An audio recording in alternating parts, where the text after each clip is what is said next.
Please be advised that the views and opinions of the host and guests do not reflect those of the station, the management, and its network.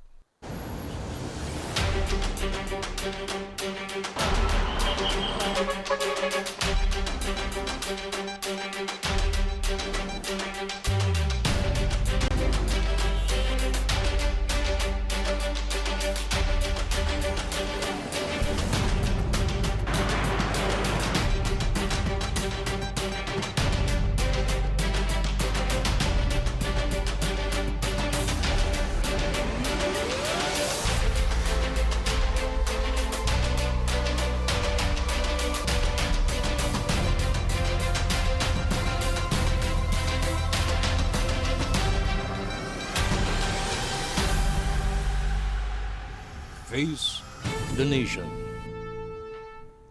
Good day, ladies and gentlemen. For this episode of Face the Nation, we start our weekly discussion focusing on candidates' profile for this coming 2025 midterm elections. On May 12, we will vote for senators, a party list, and local officials. More than 60 candidates are vying for only 12 seats in the Senate, and one of them is our guest today on Face the Nation, former senator and chair of the ICT. Let's welcome Senator Gregorio Gringo Honasan. Magandang araw po, Senator Honasan. Ako, magandang araw, Lorlyn, at maraming salamat sa iyo at sa mga kababayan natin sa pagkakataon na ito. Yes, alam mo, Senator, napakaganda ng pagkakataon na makaharap ka namin kasi alam mo, marami talagang nagnanais na makabalik. Maraming nagnanais na at least mabigyan ng pagkakataon na makaupo sa Senado. Pero siguro nga ang lamang mo dito na sinasabi na rin natin, ikaw may nagawa na, may kaalaman, naging part na ng history na talaga namang we have to go back way back in 1986 kung paano nagsimula ang iyong journey para marating ang iyong estado ngayon sa pagiging public servant, 'di ba, Senator? Pero meron ka pa ring patuloy na gustong isagawa para sa ating sambayan ng Pilipinas. So sabi nga nila, Senator, ikaw nagkaroon na ng tama ng bala. May mga peklat dala ng pakikipaglaban dahil ang nais mo ay mapatunayan sa ating bayan na ikaw ay makabansa at makabayan, 'di ba? Senator, alam mo, part na ng history ang 1986. Pero sabi nga nila, pag pinag-aralan mo yan, yung mga kabataan natin, napag-aaralan nila. Pero marami na ding ang hindi alam kung ano ba yung nagawa noon. Kasi ngayon nga, kung titingnan din natin, meron na ding mga nagiging pagbabago sa paggunita, di ba? So balikan lang natin, bago pa man maging 1986, kasi ngayon, base sa report ng COMELEC, sabi nila, meron daw more or less mga 20 million Filipinos that belong to Gen Z or millennial na inaasahan natin na boboto either for the first time or nakadalawang beses na or maaaring nakatatlo na talagang malaki ang percentage nitong mga kabataan na to na humalal. Siguro sila pa lang mismo pasok na sa pagiging senador kung makuha mo lang yung boto ng mga kabataan. Sabi nga nila, yung mga kabataan ang pag-asa ng bayan, 'di ba? So, gusto ko lang din maipakita mo doon sa mga kabataan, ikaw napakahalaga ng edukasyon, Senator, 'di ba? Nung ikaw pumasok ka sa Philippine Military Academy, ikaw ay naging leader ng iyong klase. Nabigyan ka rin ng tinatawag nila na ikaw ay class baron or first captain na sabi nga nila highest leadership. Ito ini-establish ko, Senator, kasi gusto kong makita ng mga kabataan ang kahalagahan ng edukasyon. At bilang mga bagong kabataan na unang sasabak sa pagboto o nakaboto na ng dalawa, napakahalaga na makita natin na ikaw narating mo kasi talagang bata ka pa, pinagsumikapan mo kung ano yung narating mo simula pa nung umpisa. 'Di ba, Senador? So, it starts with education na iyong pinatunayan na kailangan talaga yan at mahalaga yan para sa mga kabataan. Well, Lorlyn, unang-una, yung kabataan talaga yung future natin, no? Pero may konting disagreement ako ron, no? Yung kabataan daw ang kinabukasan natin. Ang kinabukasan ng mga bata ay kanila, solo nila yon. Pagdating ng kinabukasan nila, baka wala na ako. No? So ang magagawa lang ng mga katulad ko na nauna sa kanila, mga magulang nila, mga lolo nila, is ipakita ngayon sa pamagitan ng buhay na halimbawa kung paano magmahal sa bayan, kung paano magmahal sa Panginoon. Ano man ang tawag natin sa Kanya, Allah o God o Lord. No? At kung paano maging disiplinado, kung paano magtulungan, kung paano magmahalan sa pamilya, magtulungan sa mga komunidad, no? Magpalaganap ng kaayusan, no? Sa bansa, yung sabay-sabay na pag-unlad, no? Sa mahal na inang bayan natin at seguridad sa karagatan natin. Pero nagsisimula yung sa sarili natin, no? Yes. Sa bawat sarili sa atin. So, yung kabataan, kailangan ngayon pa lang, bukod sa pagpapakita ng buhay na halimbawa, edukasyon, hindi lamang nung sa loob ng classroom, kundi sa magitan ng example na nakikita nila sa mga nakatatanda sa kanila, mga magulang nila, mga lolo at lola, mga ate at kuya. So, yun ang pakay ko. No? Kaya, yun nga po, Senator, napakaganda kasi hindi tayo, kailangan, napaka-importante ng edukasyon. Pero ito ding mga bagay na gusto mong maiwan sa kanila bilang isang buhay na halimbawa, sabi mo nga po, ay yung values or values formation na dapat talaga na uumpisahan na nating ipakita kasi ito yung magpapabago sa sistema kung sakali man na i-adapt nila itong mga nakikita nila sa inyo bilang halimbawa ng pagiging makabayan dahil sa inyong pagmamahal sa bansa. well, Lorlyn, ang inihahain ko, ang tinatanong ko minsan, pag ang kaharap ko 20 years old, debutante na yan, o 30 years old, isubtract mo yung 20 or 30 sa higit 70 years old ko, no? Na taong ko. Yun ang sinishare ko sa kanila. Yung 50 or 40 years na karanasan at kakayahan na pinakita ko bilang 17 years na sundalo. Nagrebelde rin ako, Lorly, no? Kailangan aminin ko yan. 7 years na rebelde. 21 years na senador. Kauna-unahang independenteng senador sa kasaysayan ng politika sa Pilipinas at siyempre 2.5 years na sekretary. Pero ito lahat inahain ko. Ngayon, bakit ko sinisikap na sa pamagitan ng tiwala uli at boto ng taong bayan, makabalik ako sa Senado? Ang dami kong naiwan na trabaho. Kung tatanungin mo ako, no, at para sa ating mga kababayan, lalo na yung mga kabataan natin, no, kung ano ang aking plataforma, isang salita, seguridad. Kasiguruhan ng sana naman bawat pamilya makakain ng 3 beses ang araw. Sana naman bawat pamilya may sariling pabahay. Sana naman yung bawat pamilya makapagtustos para sa edukasyon ng kanilang mga anak.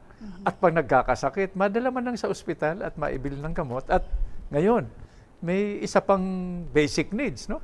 Pangunahing serbisyo, yung tinatawag nating impormasyon o data. Hindi ito yung basta data lang, basta impormasyon. Hindi ito yung marites. Ito yung katotohanan. Pagpapakalat ng katotohanan para makapagdesisyon yung mga kababayan natin ng tama sa pangmatagalan. Yes, napakaganda niyan sinabi mo, Senador, with regard to the word seguridad.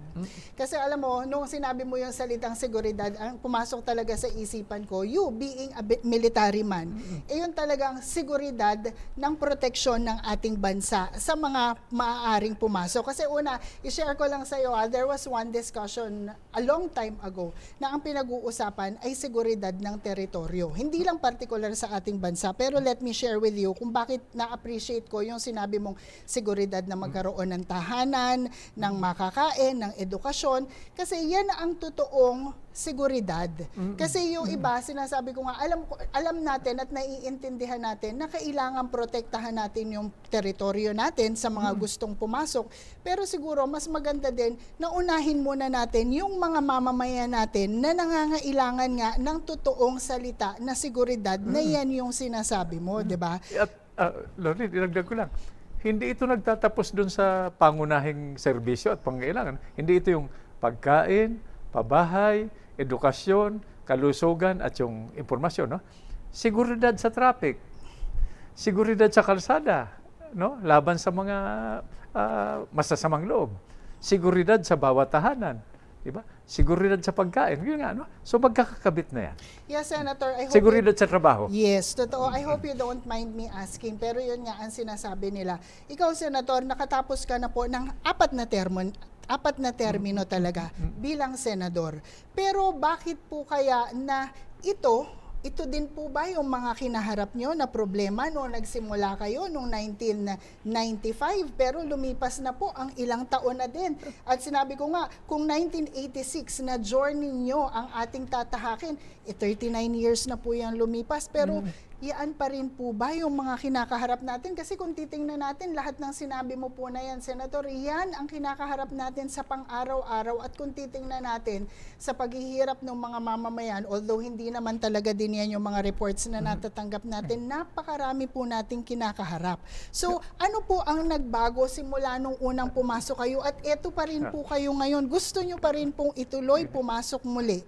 Well, Lorraine, no? Nakakatuwa. May nagbago naman, may nag-improve naman, no? Siyempre, nag-improve naman. Bawat administrasyon, bawat henerasyon, ini-improve naman yung sitwasyon, no?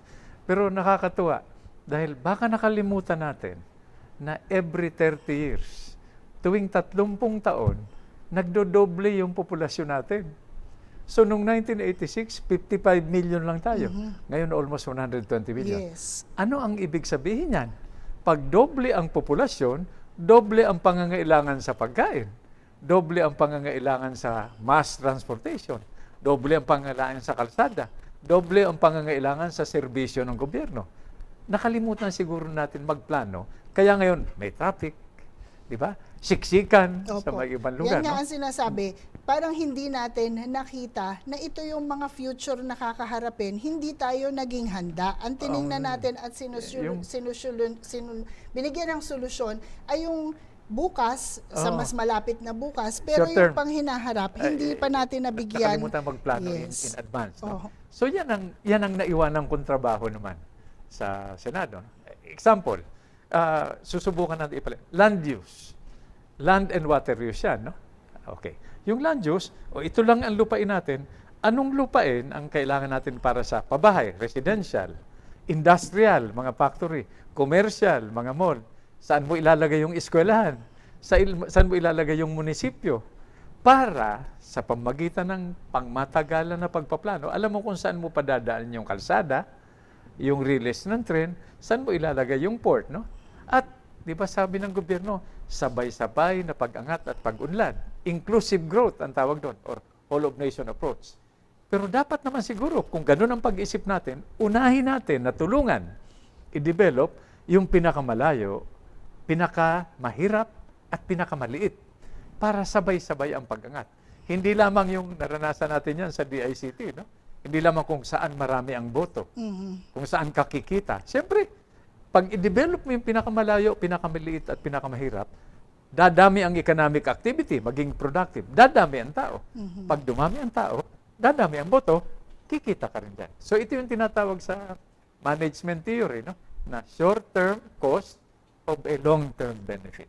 Yan ang naiwanan kong trabaho at napapaloob yan dun sa sinasabi kong seguridad. So mas lalo nyo pa pong nakita kung ano yung mga kailangan ng mga nasa talagang malalayong lugar nung naupo kayo bilang chairman ng DICT. Hindi lang nung chairman ako ng DICT, nag-chairman rin ako ng Energy, Committee on Energy, Public Order, no? Defense, Environment, di ba? Agrarian Reform, no? So, naranasan ko yan ng personal. May mga pinuntahan kami lugar, Lordy, no? Ano ba yung mayor at yung konseho, nag-oopisina hindi doon sa lugar nila. Tatawid pa sila ng dagat, doon sila nag-oopisina sa sentro, sa mas maraming tao, sa mas maraming serbisyo. Bakit? Kung magbiyahe sila, ang bangka nila kahoy lang. Kung lumubog yun, di wipe out. So sabi ko, bakit? Sir, nag-request na po kami ng sasakyang pandagat na sana naman bakal at malakas yung makina. Ilang taon na yon? Sabi ko, hindi kayo pinapansin o pinakikinggan. Bakit kaya? So nag-isip ako, Lord, sabi ko, ilan ba ang botante sa inyo? Sir, 800 lang eh. Kaya pala. Kasi kukunti botante niya. Yun nga. Kukunti ang magbebenepisyo. Wag naman. Wag naman Wag ganon. naman ganon. Oo, Wag kasi naman tayo, bilang ikaw, kumakandidato, tingnan mo yung kapakanan whether kukunti sila dyan or marami sila dyan. Pero isa dun sa mga tanong ko, siguro, meron lagi talagang pros at cons. Ikaw, Senator, kumandidato ka ever since, lagi kang independent. Yes. Oo. When you're independent, parang nag-iisa ka sa adhikain mo. Okay, Halimbawa, kung correct. nasa Senado ka, kung independent ka, hindi ka ba nag-iisa? Katulad ngayon, sa pagkakampaign mo, kanino ba tayo lalapit? Kasi baka itong partido dito. Pero, kung ikaw naman ay independent at nakalusot ka, nakita mo din talaga yung tunay na suporta sa iyong pinakikipaglaban. Totoo yun. Independent nga tayo, Lorlyn, pero maliwanag naman yung plataforma at programa natin, no? Ngayon, hindi naman ito sa pampipintas, no? Wala naman talagang partido political sa atin, no? Pag may nananalo, lipatan doon. Pag natalo, balik, no? At saka nagkakapersonalan. No, hindi pinag-uusapan yung plataforma at programa. Tayo may malinaw na plataforma at programa. Maganda naman ang layunin itong mga kumakandidato, no? Pero ang sinasabi ko lang is yung partido politikal na dapat nag-aay ng plataforma at programa, parang hindi natin nararamdaman. Ngayon, yun naman ang bentahe ng pag-independent natin. Maliwanag ang plataforma at programa natin at isang salita, seguridad. Siguro ganun din ang plataforma, pero sinasabi nila. Pero kakapersonalan. Tayo naman, nasa gitna tayo. Hindi tayo kumakampi. Isa lang ang kakampi natin. Yung taong bayan.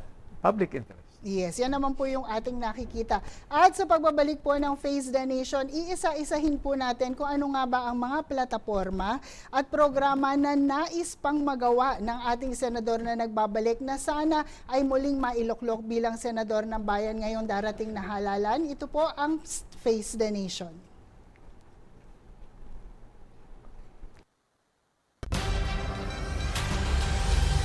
Face the Nation. Nagpapatuloy po ang ating talakayan sa Face the Nation at kasama pa rin po natin si Senator Gregorio Gringo Honasan. Senator, actually, dun nga sa 4 na beses na ikaw ay naluklok na bilang senator. So ito, tuloy-tuloy siya for 3 consecutive terms, tama po? At tapos, 4. sumunod pa na isa pa. So, 6-3-6-6. Yes, opo. So doon sa mga pagkakataon na yon na kayo po ay naupo, syempre marami tayong mga batas na naipasa. Ano po ba yung masasabi natin na talagang batas na buti na lang naipasa nyo kasi hanggang sa ngayon kailangan at ginagamit po talaga natin? Napakarami yan pero sabi nga natin ngayon, isa-isa, disaster. Diba? Disaster risk reduction management. Yun ang kakambal ng land use. Yes. Iba, hindi kailangan ng disaster. Yung mga underpass natin, konting ulan, traffic na, dahil hindi ka na makadaan doon. Pero yun ang kakambal ng land use. Yung National Disaster Risk Reduction Management Law na hanggang ngayon ginagamit, na ililigtas ang buhay ng area. No? Proud din ako doon sa Clean Air Act. Clean Air, Clean Water, Solid Waste Management. Yung COVID, clean air yun. Nung ipinasa namin yun, mga more than 10 years ago, Lord, no? Almost 20 na nga yata. Due na for amendment yun. No? Kailangan i-upgrade na, i-modernize na. No? Akala nung iba, ano ba yung environment? Clean air. Public health issue pala yun. Kalusugan. Yung COVID, airborne yun. Yeah. Okay. So, clean water, kasama na dyan. No? Tapos yung agrarian reform law, na dalawa nating beses in-extend. National Security Strategy, Mini Marshall Plan for Mindanao, Freedom of... Medyo marami na. Oo, maraming nga po. Pero ngayon, ang gusto kong i-push talaga, bukod dun sa all-encompassing na seguridad, no? Yung digitalization. Opo. Medyo na, kailangan kayo ang po expert natin dyan, no? kailangan po natin 'yan kasi nga itong sinasabi natin ng mga millennial, Gen Z, o maski naman tayo, Senator, lahat tayo kailangan talaga na matutunan kung ano tong digitalization, pero ito laging kaakibat ang misinformation at disinformation. Hindi naman nagtatapos na meron lang tayong infrastruktura para maibigay ito at ikaw ang expert diyan bilang naman naging expert. dating Okay. chair ng DICT, di ba? Ikwento ko lang sa umpisa pa na, Lord, no? Di ba pag may nangyayaring sakuna, may disaster, bagyo, lindol, no? Ang unang tanong, may kuryente ba dyan? Actually, mali yung tanong na yun. Meron ba dyan signal? May komunikasyon? para malaman natin kung sino ang walang kuryente, sino yung na-wash out yung tulay, yung kalsada, sino yung na-isolate na barangay. Para yung tulong mas mabilis at mas pupuntirihin natin yung nangangailangan. Dahil hindi pwedeng paghintayin At syempre, ang purpose natin dyan, ang layunin natin, matulungan sila sa pinakamabilis na paraan. Ngayon, technology isang pindot mo, no? So either kable, tower, na hindi kailangan may alambre, no? Or satellite, na walang line of sight problem, no? Yun ang naintindihan ng mga millennials natin dahil, di ba, kuminsan pagpunta mo sa isang lugar, kalsada. Pagdating mo ron, may signal ba rito? May komunika. Yun ang hinahanap palagi. At yun ang susubukan kong isulong talaga. Dahil, naranasan ko yan sa aking 2.5 years na panunungkulan, no? Siguro kailangan i-improve pa natin yung antas ng pag-unawa ng gobyerno at ng mga mamamayan natin sa ibig sabihin ng digitalization. Nung nakaraang mga budget hearings, kuminsan, natutuwa ako dahil hindi nila masyadong naintindihan. Konti yung tanong. Hindi ako natuwa dahil hindi nila masyadong naintindihan. Konti yung budget. Yun nga. Ganun Okay, nga so, ang nangyayari. dapat yun ang future. Kinapos lang ako ng panahon 2.5 years na, no? Nagkandidato ulit ako, no? Pero yun talaga ang future. Yes, Yeah, opo. Kasi talagang ngayon, sa bawat galawan, talagang kailangan merong means of communication. Yes. At sinabi nyo nga to, sa disaster, paano ba natin masisiguro? Tama po kayo, by cable, by antenna, or by satellite. Yes. So yan na po ngayon yung kailangan talagang maisulong. Pero kaakibat nga yan, syempre sana naman yung mga impormasyon din na nakikita natin. Maski ngayong halalan, Senador, di ba? Ikaw po pwede kang magpalabas ng ito talaga ako. Ito ang mga nagawa ko. Pero meron din namang mga nagpro-provide ng mga misinformation, disinformation, dahil baka ikaw matumataas yung rating mo. Gumawa tayo ng iba na ikasisira na dapat maintindihan din ng tao ang kaakibat ng pagiging digital natin. Lorlene, dalawang bagay, no? Yung digital, no? Kailangan mabilis, no? Pero i-apply natin. Okay, election. Dapat mabilis. Pag pindot mo, nung binoto mo, pag subo mo, nung balota mo, kailangan mabilis na lumabas doon. Biruin mo kung may konting delay dyan at may makasingit. Yes, Yung yun isang ang boto mo mahirap. minsan, nawawala. O yung isang mong boto, nadadagdagan. Yun ang kailangan pag-ingatan Oo, natin. yan yung mga bagay na kailangan talagang binabantayan. Kasi Yes. sabi nga, kahit isang boto yan, napakahalaga. Ay, naku. Pantay-pantay tayo dyan during election. Dapat pantay-pantay talaga. Yes. Oo. Alam mo, Senator, bukod dyan sa mga minention mo na yan, na talagang even the environment ngayon, nararamdaman natin ang pag-iiba ng ating temperatura, ng ating klima. Hindi mo na nga ngayon ma-identify tag-ulan ba o tag-araw ba kasi pabago-bago na. Pabago-bago. Noong dati siguro, I'm sure, Senator, nung nag-uumpisa ka, kaya mo pang mag-house to house kasi yung panahon, kaya mong iinda lahat ng init. Pero ngayon, lumabas ka pa lang sandali pa lang.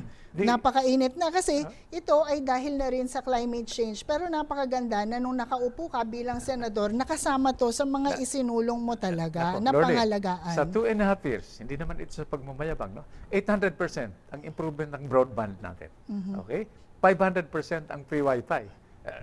Malaki ang tulong ninyo sa akin, no? Sa DICT. Ibig sabihin, hindi ito problema lamang ng public sector, kundi ng private sector dahil yun ang utos sa akin nung Pangulo, nung ako yung naging secretary ng DICT. No? Sabi niya, i-connect mo yung gobyerno sa local and global governments. I-connect mo yung gobyerno sa negosyo. I-connect mo yung gobyerno sa mga mamamayan and everybody to each other. I-connect mo sila lahat. Tapos gawin mo ito sa mura kung hindi libreng pamaraan. Yun ang ginawa ko. At yun ang resulta. Kinapos na ako ng oras. Pero pwede pa rin naman maituloy.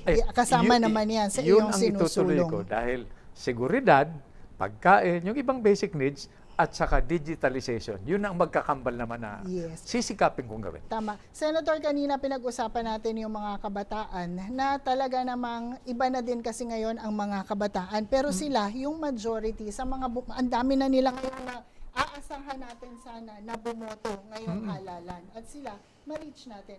Pero wag din naman natin kalimutan, yung mga senior citizens at yung mga nakatatanda, ano po ba ang magandang plataforma na po pwedeng ihain natin sa kanila? Kasi hindi naman porket senior na kami, nakalimutan. Although naiintindihan natin, meron tayong mga party list na nagsusulong sa kapakanan.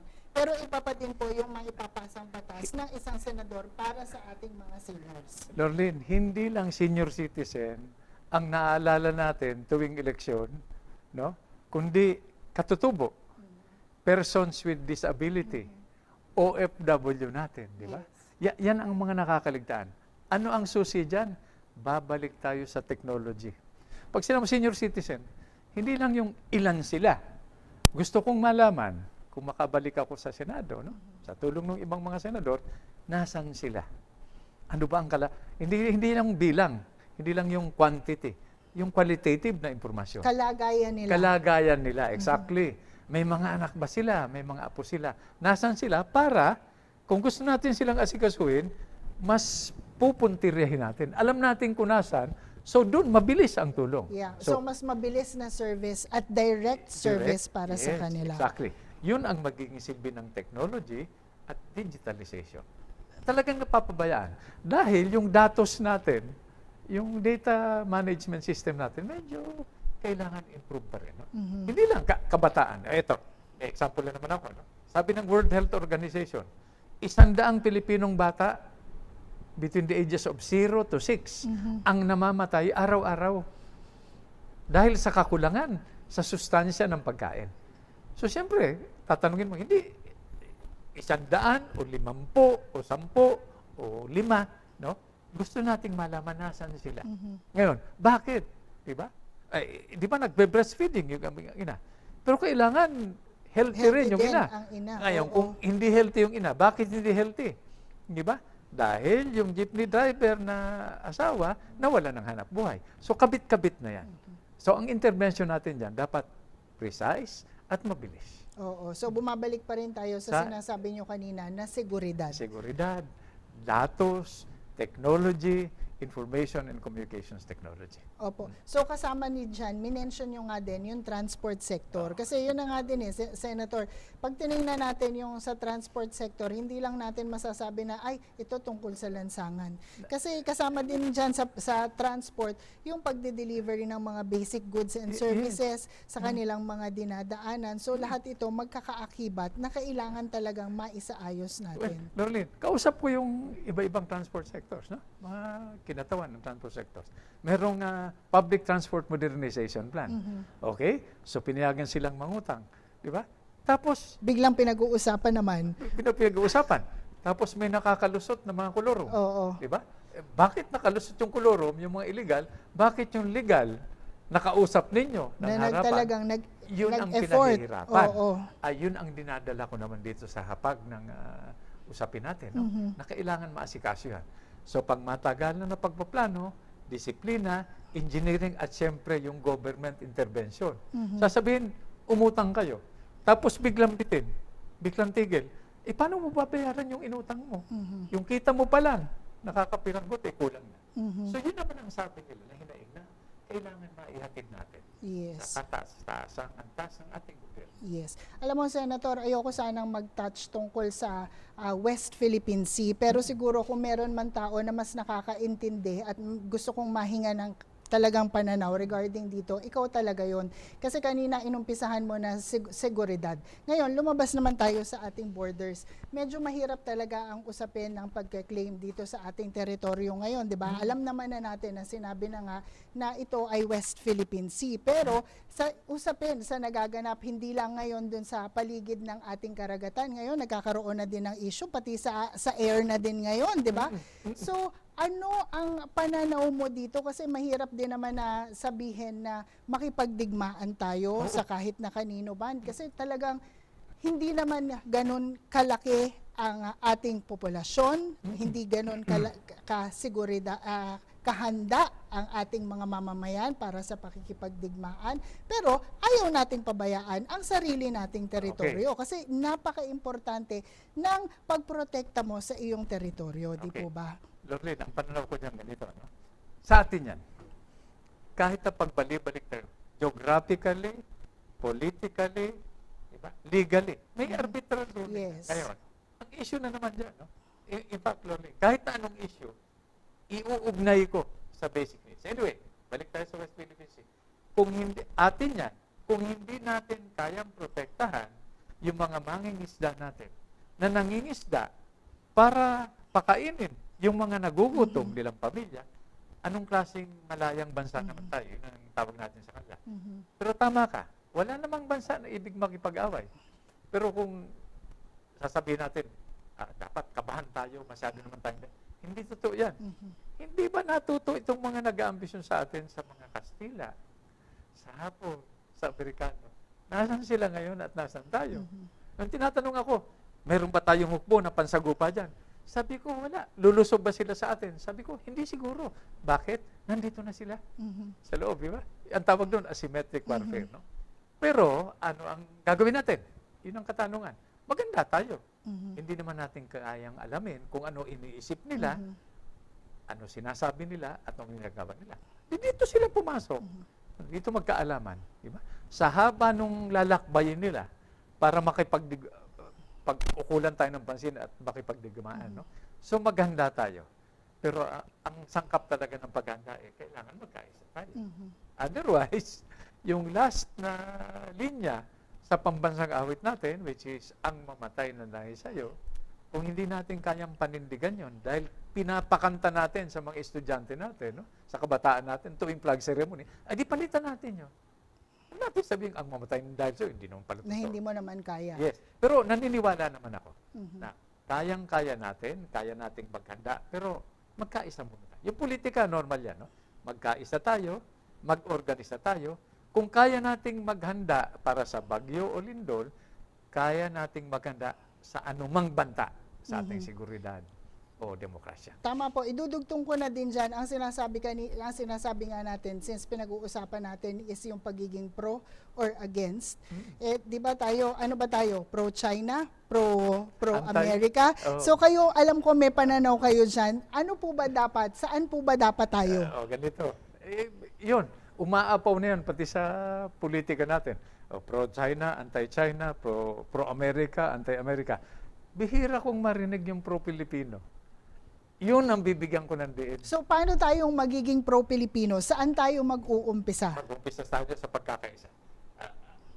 Ano ang sangkap? Sinasabi ko kanina. Kailangan itong henerasyon namin, no? Kailangan handang magsakripisyo. Sakripisyo. Ang isang sangkap ng pambansang pag-uunlad at proteksyon sa ating kalayaan, sa ating demokrasya. Pangalawang sangkap, pagkakaisa. So, ang sinasabi ko rito, Lord, it is one flag. Isang bandila, isang bansa, diba? Isang nagkakaisang mamayang Pilipino na nangangarap. Okay naman mangarap, diba? Dream hard. Tapos, magdasal tayo. Diba? Pray hard. At siyempre, para hindi man nakakahiya sa Panginoon o kay Allah, work hard tayo. So, dream hard, pray hard, work hard. Yes, napakaganda niyan, Senator. Napakaganda din po na marinig ko ano ang inyong mga nais para pa lang sa mga kabataan na nag-uumpisa sa kanilang values formation na ang gusto nyo ding magawa para sa ating mga seniors, sa mga transport sectors, pati sa OFW at syempre dito din sa ating mga kalupaan or proteksyon para sa ating bansa at as a whole, seguridad. Napakaraming ibig sabihin ng seguridad. Lorraine, idagdag ko lang, pahabol ito. No? Titingnan ko yung mapa ng mundo. Sabi, alam mo anong discover ko? Bukod sa hugis Rosario tayo may hawak ng traffic light. Lahat ng barko at eroplano, siguro mga 9 out of 10 dumadaan sa teritoryo natin. Sa atin. Hindi nga natin sinisingil di ba? May RFID, may toll gate, no? Okay, so ano ang aking na-discover? Sa aking pananaw, tayo ang pwedeng maging sentro ng ekonomiya, ng kultura, ng politika, ng seguridad, at ng spiritual center, no? Hindi lamang ng Pacific area, kundi ng mundo. Yung nahihirapan sa ibang bansa, tulad na nasasaksihan natin yan, sa Ukraine, diba yung itong tunggalian between Israel at saka yung ibang grupo, no? Sa atin dapat pumunta kung mabawas-bawasan yung sobrang partisan politics at mag-focus tayo sa mga tunay na problema, which are pagkain, pabahay, di ba? Edukasyon, kalusugan, at siyempre impormasyon na makatotohanan. At baka meron po kayong mga panghuli niya mensahe sa ating mga manonood sa Face the Nation, Senator. Una-una, itong mga kabataan natin, yung susunod na generasyon, napatunayan ko na ito, Lorly, no? Mas magagaling kaysa sa atin dahil sa technology at sa access nila sa impormasyon. So, uulitin ko ang sinabi ko, sila ang sarili nilang kinabukasan. Ang magagawa lang natin yun ay ipakita sa kanila sa pamamagitan ng buhay na halimbawa, hindi lamang doon sa loob ng silid-aralan, kundi paano magmahal sa bayan, kung paano magmahal sa Diyos, kung paano magtulungan, kung paano maging disiplinado. Para pag sila na ang presidente, o mayor, o mamamayan, o senador, mas maganda na ang sitwasyon dahil sa ipinakita nating halimbawa. So again, uulitin ko, no? Dream hard, one flag, one nation, one people, work hard, pray hard. Thank you very much po, Senator Gringo Honasan. Sa akin pong pagtatapos, gusto ko lang pong i-quote si Senator Robin Padilla sa ginagamit niya at bilang pag-i-endorso sa inyo. Sinasabi po ni Senator Robin Hood Padilla, kayo daw po ay puno ng kwento, pero may kwenta. Ayan po ang ating good Senator, Senator Gringo Honasan, number 31 sa inyong balota. Huwag niyo pong kalilimutan. At ito po ang pagtatapos ng Face the Nation for this week's episode. I am Lorlyn Garcia Velarde. Thank you for joining us.